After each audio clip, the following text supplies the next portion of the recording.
తెలంగాణ ప్రజలకు కానీ, తెలంగాణ సెంటిమెంట్ కానీ, తెలంగాణ రాష్ట్ర రాజకీయాలకు కానీ ఏ రకమైనటువంటి సంబంధం లేదు.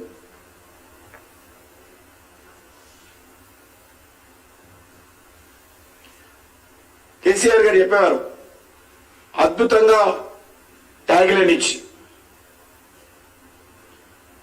తెలంగాణ ఆచరిస్తుంది, దేశం అనుసరిస్తుంది. కరెక్టే.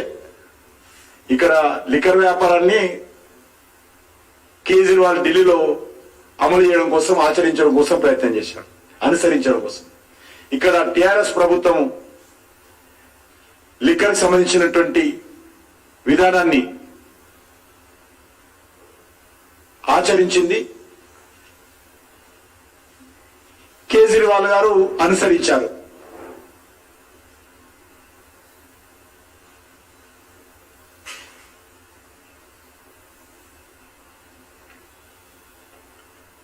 ఈరోజు కాంగ్రెస్ పార్టీ నాయకులు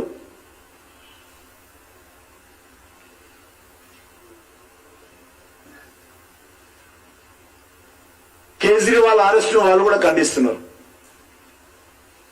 ఎందుకంటే పెద్దగా ఆశ్చర్యపడాల్సిన అవసరం లేదు. కాంగ్రెస్ పార్టీ మొదటి నుంచి కూడా కుంభకోణాల పార్టీ, అవినీతి కుంభకోణాల పార్టీ. కాంగ్రెస్ పార్టీని స్కామ్లను విడిగా వేడి చేసి చూడలేం మనం. కాబట్టి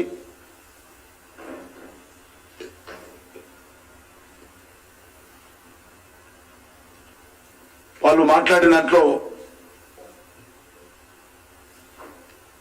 పెద్ద తప్పు పట్టడానికి వీల్లేదు.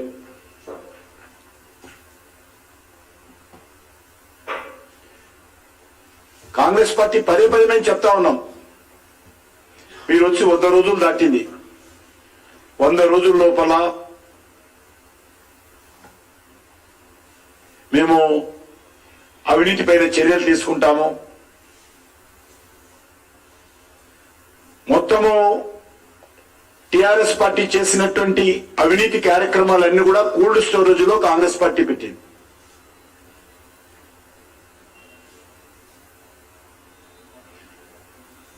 రేవంత్ రెడ్డి గారు ప్రతిపక్షంలో ఉన్నప్పుడు సవాల్ చేశారు,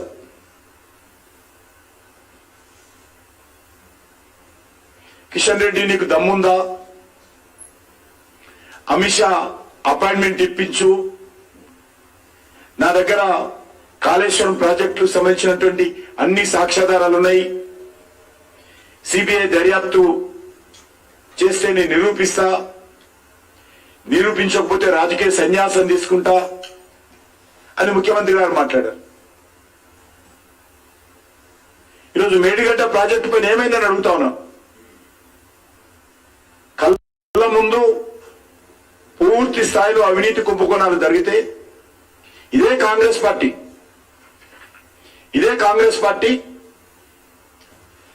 కేంద్ర ప్రభుత్వం లేఖ రాసింది, కాళేశ్వరం మీద దర్యాప్తు చేయాలి సిబిఐ అని. అప్పుడు కేంద్ర ప్రభుత్వానికి సంబంధించినటువంటి మినిస్టర్ ఆఫ్ జలశక్తి కాంగ్రెస్ పార్టీకి లెటర్ రాసింది. రెస్పాన్సిబుల్ గా ఎంత కాంగ్రెస్ పార్టీకి లెటర్ రాశాం మేము. వాళ్ళు ఇచ్చినటువంటి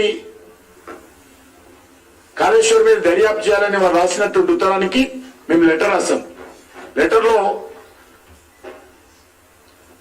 investigation through CBI for the irregularities in Kaleshwaram irrigation project. Execution comes under the purview of state government and you may approach state government in this regard. CBI దర్యాప్తు మేము చేయలేము, CBI దర్యాప్తు రాష్ట్ర ప్రభుత్వ పరిధిలో అంశము, కాబట్టి మీరు రాష్ట్ర ప్రభుత్వము అప్రోచ్ చేయండి. కాంగ్రెస్ పార్టీ ప్రతిపక్షంలో ఉన్నప్పుడు కేంద్ర ప్రభుత్వానికి రాసినటువంటి ఉత్తరానికి ఆ రోజు కేంద్ర ప్రభుత్వము కాంగ్రెస్ పార్టీకి రాసిన ఉత్తరం అఫీషియల్ లెటరు. మరి వీళ్ళు ఏమంటారని అడుగుతా ఉన్నాను. మీరు ప్రతిపక్షంలో ఉన్నప్పుడు సిబిఐ దర్యాప్తు జరగాలని కోరారు కదా. ఈరోజు సిబిఐ దర్యాప్తు చేయడానికి ఇచ్చే అధికారం మీ చేతిలో ఉంది. ఈరోజు ఎవరికి ఉత్తరం రాయాల్సిన అవసరం లేదు. స్టేట్ గవర్నమెంట్ కెన్ ఆర్డర్, దర్యాప్తు చేయాలని ఆర్డర్ చేస్తే 24 గంటల్లో కేంద్ర ప్రభుత్వం దర్యాప్తు ప్రారంభిస్తుంది మేడిగడ్డ వ్యవహారం పైన.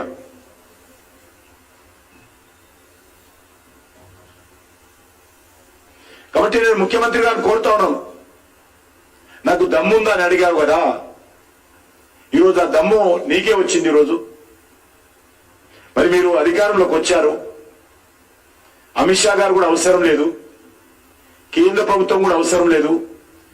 మీరు నేరుగా రాష్ట్ర ప్రభుత్వము సిబిఐ దర్యాప్తు చేసేటువంటి అధికారము మీకే ఉంది. ఈరోజు మీరు నిజంగా చిత్తశుద్ధి ఉంటే కోల్డ్ స్టోరేజ్ లో అవినీతి కుంభకోణాలు పెట్టకండి, దర్యాప్తు చేసి వాస్తవ విషయాలు ప్రజలకు తెలిసే విధంగా చర్యలు తీసుకోవాల్సిందిగా కోరుతా ఉన్నాను. గతంలో ఇచ్చినటువంటి మాట మీద నిలబడాలని కోరుతా ఉన్నాను.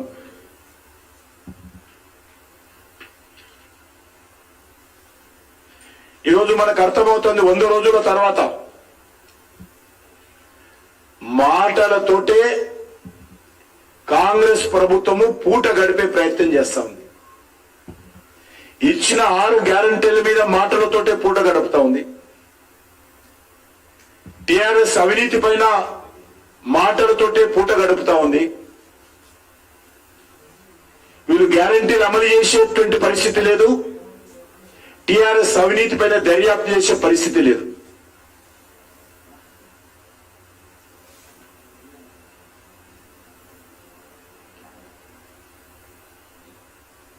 పదే పదే ఈనాటి ముఖ్యమంత్రి ప్రతిపక్షంలో ఉన్నప్పుడు హైదరాబాద్ చుట్టుపక్కల అక్రమ భూ లావాదేవీల పైన అనేక సార్లు మాట్లాడారు. కానీ ఏ ఒక్కటి కూడా ఈరోజు దర్యాప్తు చేసేటువంటి పరిస్థితి లేదు. ఆ రోజు TRS party land business settlement చేస్తే ఆ సెటిల్మెంట్ల మీద కాంగ్రెస్ పార్టీ కొత్త సెటిల్మెంట్ చేస్తుంది. ఏవైతే Congress party settlement BRS party settlement చేసిందో వాటన్నిటిపైన బయటికి తీసి ఈరోజు సెటిల్మెంట్ చేస్తా ఉన్నారు. నేరుగా ఒక్కొక్కరు చెప్తా ఉన్నారు, మీరు ఢిల్లీకి పోయి పలానా వాళ్ళకి ఇచ్చిరండి, లేకపోతే మీ వీళ్ళ కేసు ఉంటుంది, మీరు మాకు ఇవ్వాల్సిన అవసరం లేదు. నేరుగా ఢిల్లీలో ఆర్జీ ట్యాక్స్ పేరు మీద ఇచ్చిరండి ఆదేశాలు ఇస్తున్నారు. చాలా మంది ఇప్పటికే ఢిల్లీకి వెళ్ళి మాకు వార్తలు వస్తా ఉన్నాయి.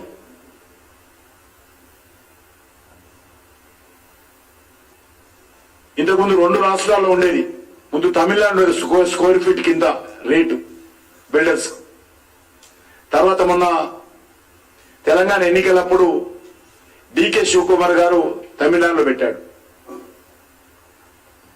కర్ణాటకలో, తమిళనాడు తర్వాత కర్ణాటకలో పెట్టాడు.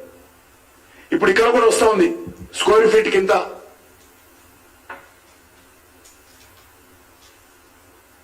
కంపెనీలను బెదిరిస్తా ఉన్నారు, బిల్డర్స్ ను బెదిరిస్తా ఉన్నారు,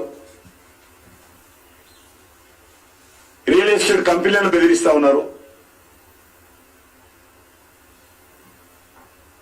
కాంట్రాక్టర్లను బెదిరిస్తా ఉన్నారు. Entire Congress party in India depending on తెలంగాణలో వసూలు చేసేటువంటి